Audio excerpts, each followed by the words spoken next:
Greetings, Minecrafters, and welcome to another exciting, hopefully, Minecraft discussion today. Remember, the foundation is becoming the boss of your brain. Yay. So my name is Kimberly Quinn, and I'm excited to be here today. You're probably saying, okay, it's the summer. Why is she in a fleece? Well, because we are in northern Vermont, as I think most of you know, and we live closer to Santa than most people. So what I would, it's just one of those, it's June and it's chilly, but it's gorgeous, rainy and beautiful. So I'd like to start out by saying this is going to be a conversation today on making peace with your home, though today the kitchen specifically, and I think that's because the kitchen is definitely the centerpiece of our house, and the kitchen and the living room are kind of one like open area. But no matter what, I also want to make a disclaimer because what's behind me is very new.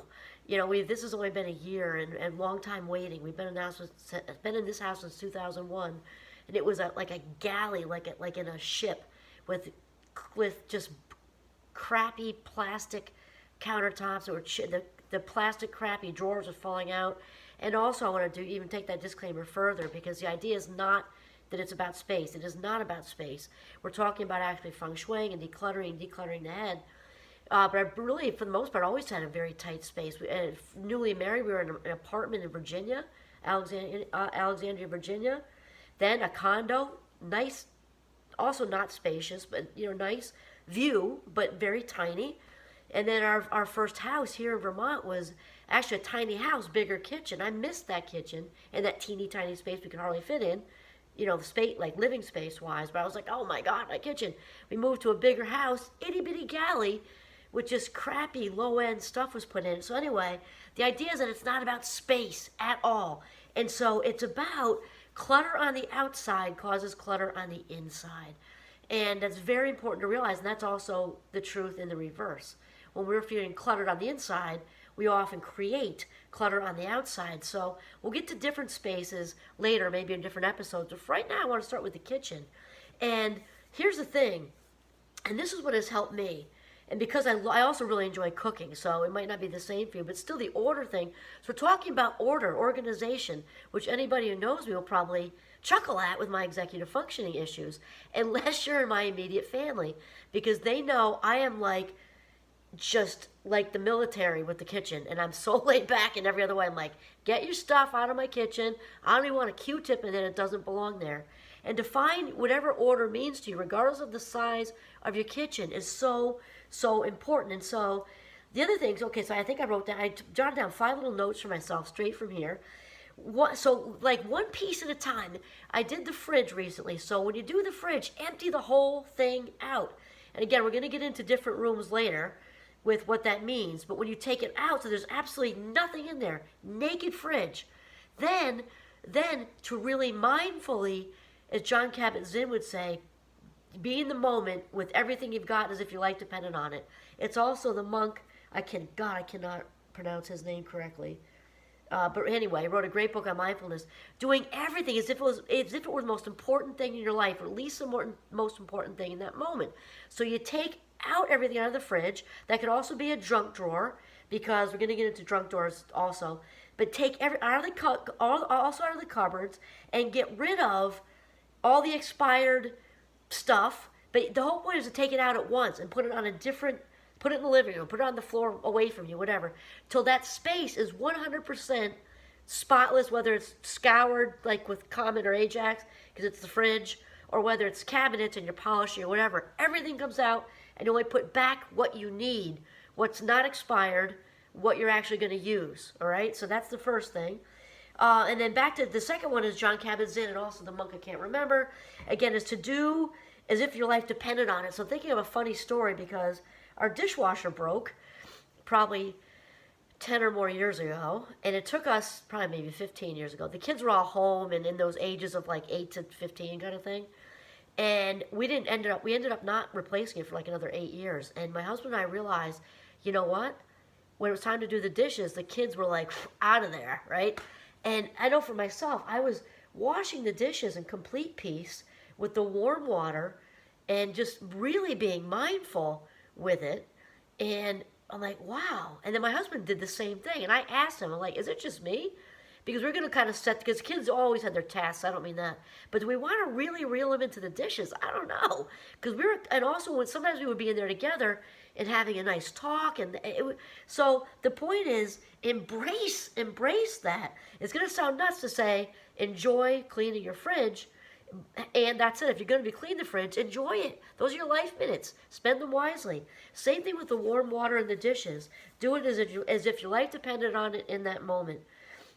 And then the third thing I had, this is all coming out of me, is to clear, and maybe this is just me, I don't know, but I don't think so, because I read lots of things about feng shui in all different ways. And so the feng shui principles also apply to countertops. And I didn't just do this for the video. I'm like I said, I'm like a drill sergeant with the stuff on the counter. Get the book off, get your purse off of there. Nah. Because we want the counter to be inviting. And the principles of feng shui, when they talk about, not that I'm an expert on feng shui, but I do read some things. The idea is to have any room in the house, well, the house in general, but any breaking that down into rooms, we want the room to be inviting. So in other words, we want to be in there. So if just like a desk or an office space or a master bedroom or a study or a bathroom or a foyer, whatever area, you want to be in there. So especially for me loving to cook, if the counter's got stuff on, I got to move stuff over, and I'm just let's say just dicing, splicing to make a regular tossed salad with all the fresh summer veggies.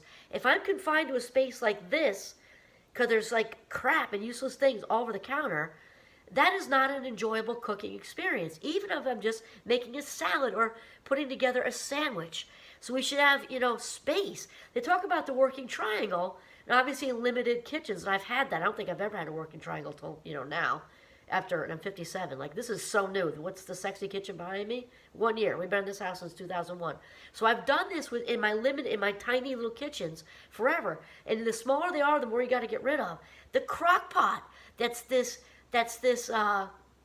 hard to wash thing. And if it's old because of that cord that just dangles and like you never really washed it well and it's ancient, get rid of it. And there's like coffee machines on countertops. There are ways to space save and put that in a sliding drawer. You can also create space to have the stuff that's sort of the everyday staples on top of the counter to take them off, especially if you have limited space.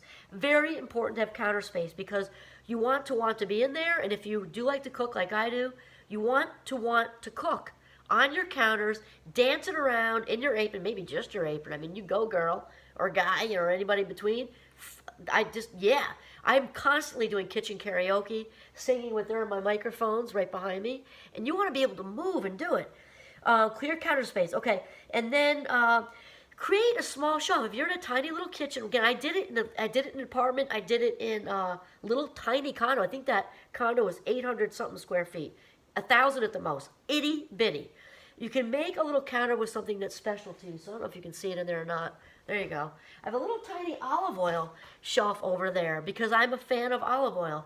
It's also okay to have a little tiny wine rack. It doesn't have to be huge if you're into wine. I'll just move you over here like that. See the wine rack? Okay? I also have a bigger one, honestly, because you never know. It could be Armageddon, Blizzard, you want to have backup wine. But the point is, they also make little ones up for a counter, little tiny wine racks if you're into wine or whatever's your thing. If you're into spices, little tiny spice rack. And here's the thing. I would say that the olive oil shelf is actually kind of showcase for me. It's simple. I don't have more bottles up there than I would want because they're pretty. They're pretty to look at. And anything I don't use gets tossed.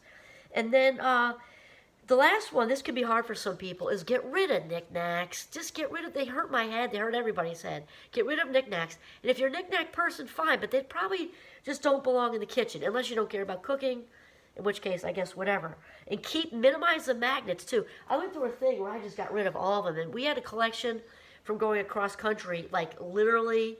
Our oldest son had just got married this past weekend, and he's 30, was in 8th grade, that should tell you. We collected, it was my husband, he's the opposite with the pack rat thing. He got magnets from everywhere on the way to the Grand Canyon.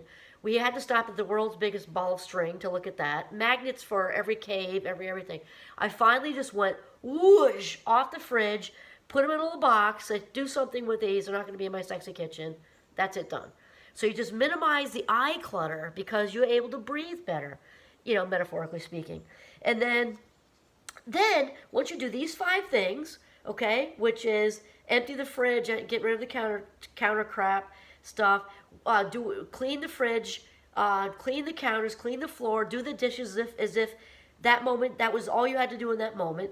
Remember the counter space thing, small shelf for olive oil or spices or whatever is your thing. Just recapping. Rid your kitchen of knickknacks, and when you do all of this, this then has you in a spot. This has you in a spot to try something brand new. I honestly haven't used a recipe in like a millennium. Look something up on the internet, or just try something, or invite a friend over to cook because they know, and from a different country, different culture, and just fly by your ass with it. Set the table differently. Take out Aunt Tessie's wedding china that you're collecting dust in the cabinet. That's a whole episode for another time because you should be doing that anyway. You never know when, they say you never know when your last, this is your last day. Well, one day you'll be right, you know what I'm saying? So use the china, take that out, light a candle, and enjoy your new spacious kitchen, dancing around to maybe just your apron in a spatula, and make a fabulous new dish. So here, that's it. Make peace with your home, starting with the kitchen, by creating a sense of order and lots of dancing, singing, and cooking space. This is Kimberly Quinn signing off from my kitchen in northern Vermont. Have a mindful day.